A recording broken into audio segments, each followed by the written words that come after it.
Sa eksklusibong video na nakuha ng GMA Integrated News, kita ang pagbangga ng balkon ng Philippine Coast Guard sa isa sa mga balkon ng China sa gitna ng RORE mission patungong Ayungin Shoal. Sinabi naman ni dating Presidential Spokesperson Harry Roque na nagkaroon umano ng gentleman's agreement sina Nooy Pangulong Rodrigo Duterte at Chinese President Xi Jinping tungkol sa West Philippine Sea.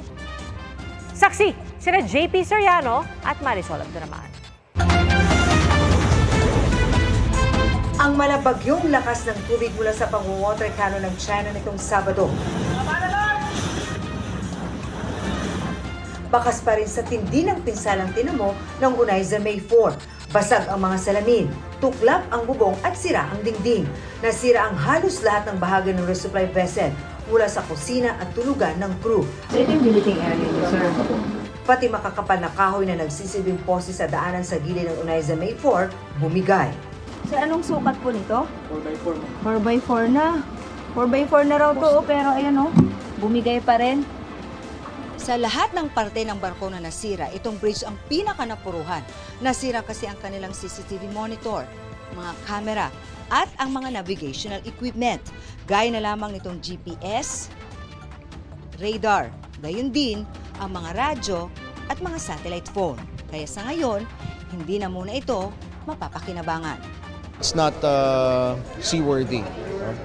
Dahil nga, nakita nyo naman na talagang sirang-sira.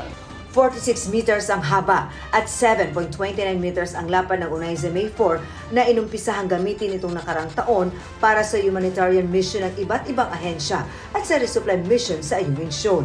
Pero matitenga rin ito sa ngayon gaya ng iba pang Unaiza May. Naayos rin natin yung Unaiza May 1. Nung nakaraan ay nagkaroon din ng mga damages.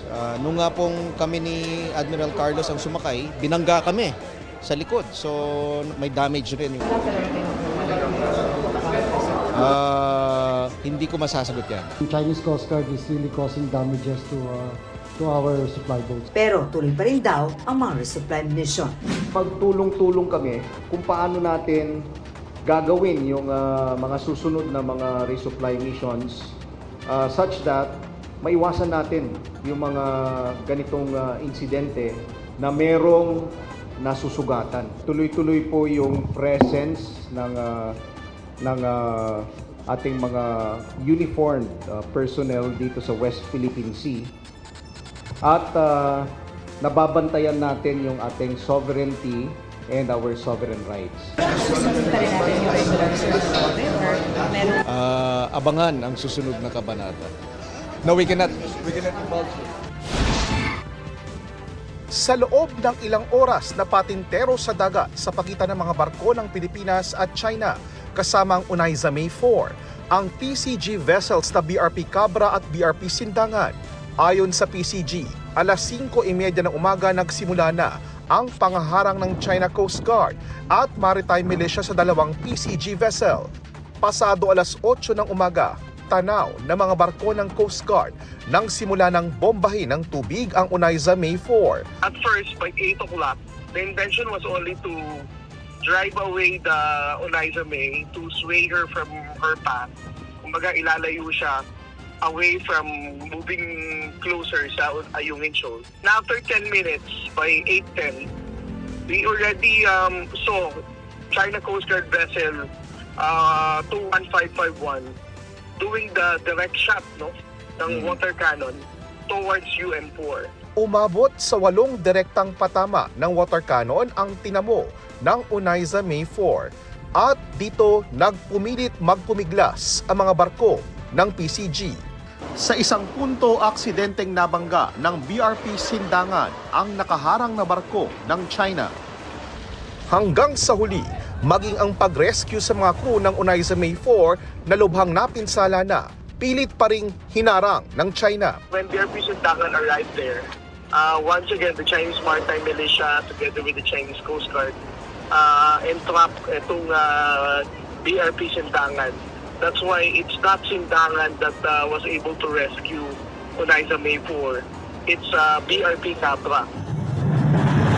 Isa lang daw ang mitya ng marahas na pang-water cannon ng China ayon kay Attorney Harry Roque dating tagapagsalita ni dating Pangulong Rodrigo Duterte. Nagkaroon kasi ng gentleman's agreement, no? Ito ay oral sa panahon ni Presidente Duterte na ang parehong panig, ang China at Pilipinas, ay rerespetuhin ang status quo. Ibig sabihin, wala ring gagawing hakbang ang Pilipinas na i-repair yung Ayungin Shoal, yung Sierra Madre. At ang sabi ng mga Chino, kaya nila winatercanon, kasi taliwas yun sa kasunduan na status quo. Dahil ang status quo, hindi dapat magpapadala ng mga materyales for repair ng Sierra Madre. Ganito rin ang sinabi ng isang mataas na opisyal ng China na nakausap kamakailan ng GMA Integrated News. Tumanggi siyang mapangalanan pero anya, kasama sa kasunduan ni Duterte at Chinese President Xi Jinping na isang barko lang ang pwedeng pumasok sa Ayungin Shoal para magdala ng pagkain at tubig sa mga Pilipinong sundalo sa BRP Sierra Madre. Wala rin daw dapat kasamang mga journalist. Sabi ng National Security Council, hindi nila alam ang tungkol sa gentleman's agreement sa pagitan ng China at Pilipinas na sinabi ni Roque. Dapat daw siya ang magpaliwanag sa statement na ito dahil kung totoo man, ito ay lumalabag sa ating soberanya. Kung meron man daw na kasunduan, binabawi na ito ni Pangulong Bongbong Marcos. Kaya ang paulit-ulit na sinasabi na pangako di umano ng Pilipinas sa China ay walang silbi dahil wala itong legal na basihan. Hiningan namin ang reaksyon ng Department of Foreign Affairs pero wala pa silang tugon sa ngayon. Nauna naman nilang sinabi na may mga isinumiteng proposal ang China sa Pilipinas kamakailan kaugnay sa pagsasagawa ng mga RORE mission patungong BRP Sierra Madre. Hindi ito idinetali ng DFA pero tinanggihan daw nila ito dahil labag sa interes ng Pilipinas. Para sa GMA Integrated News, JP Soriano. Marisol Abduraman, ang inyong saksi. Mga kapuso, sama-sama tayong maging saksi. Mag-subscribe sa GMA Integrated News sa YouTube at para sa mga kapuso abroad, samahan niyo kami sa GMA Pinoy TV at sa www.gmanews.tv.